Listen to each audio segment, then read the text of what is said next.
नमस्कार दोस्तों, आज कुछ ऐसी बातें सुनते हैं जो मन में अमिट छाप छोड़ जाती है। और ये बातें महान संत कबीरदास जी की हैं। छोटी से छोटी चीज की भी कभी निंदा नहीं करनी चाहिए, क्योंकि वक्त आने पर छोटी चीजें भी बड़े काम कर सकती है। ठीक वैसे ही जैसे एक छोटा सा तिनका पैरों तले कुचल जाता है, लेकिन आंधी चलने पर अगर वही तिनका आंखों में पड़ जाए तो बड़ी तकलीफ देता है। ज्यादा बोलना अच्छा नहीं है और ना ही ज्यादा चुप रहना भी अच्छा है।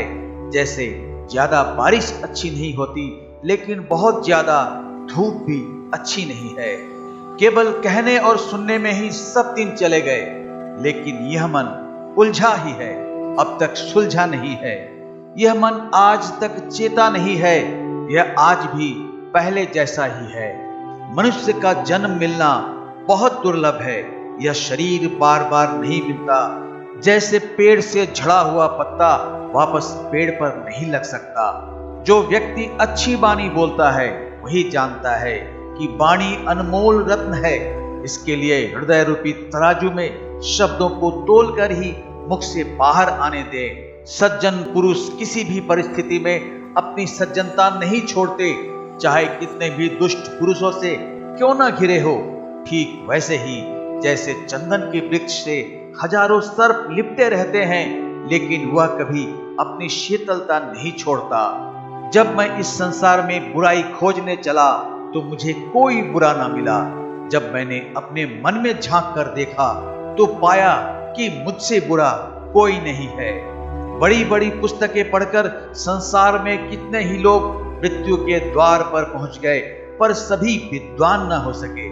यदि कोई प्रेम या प्यार के केवल 2.5 अक्षर ही अच्छी तरह पढ़ ले, अर्थ सहित व्याख्यात प्यार का वास्तविक रूप पहचान ले, तो वही सच्चा ज्ञानी होगा। इस संसार में ऐसे सज्जनों की जरूरत है जैसे अनाज साफ करने वाला सूप होता है, जो सार्थक को बचा लेंगे और निरर्थक को उड़ा देंगे।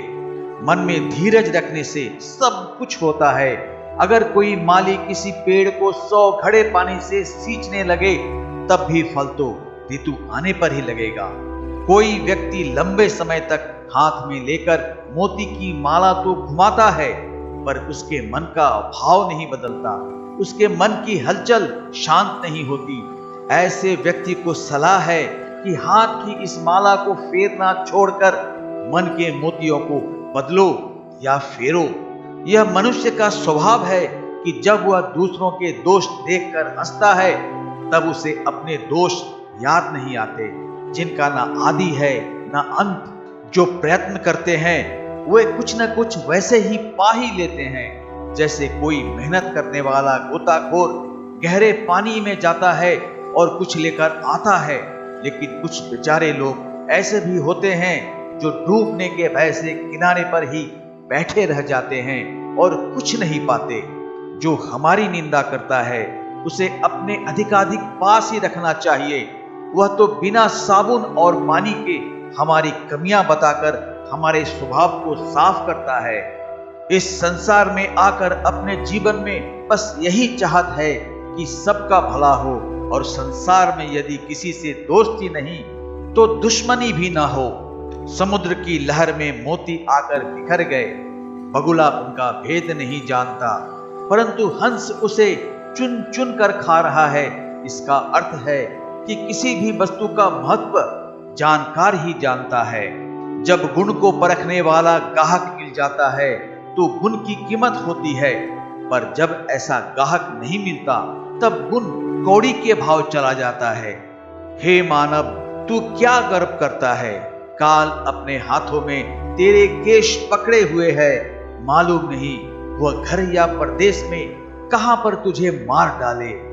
जैसे पानी के बुलबुले, इसी प्रकार मनुष्य का शरीर क्षणभंगुर है। जैसे प्रभात होते ही तारे छिप जाते हैं, वैसे ही यह देह भी एक दिन नष्ट हो जाएगी। यह नश्वर मानव देह अंत समय में लकड़ी की तरह जलती है और केश घास की तरह जल उठते हैं। संपूर्ण शरीर को इस तरह जलता देख इस अंत पर मन उदासी से भर जाता है। इस संसार का नियम यही है कि कि जो उदय हुआ है वह अस्त होगा, जो विकसित हुआ है वह मुरझा जाएगा, जो चिना गया है वह गिर पड़ेगा और जो आया है वह जाएगा। अरे जीव, तू झूठे सुख को सुख कहता है और मन में प्रसन्न होता है। देख, ये सारा संसार मृत्यु के लिए उस भोजन के समान है जो कुछ तो उसके मुंह में है और कुछ गोद में खाने के लिए रखा है। मिलते हैं अगली वीडियो में। नमस्कार।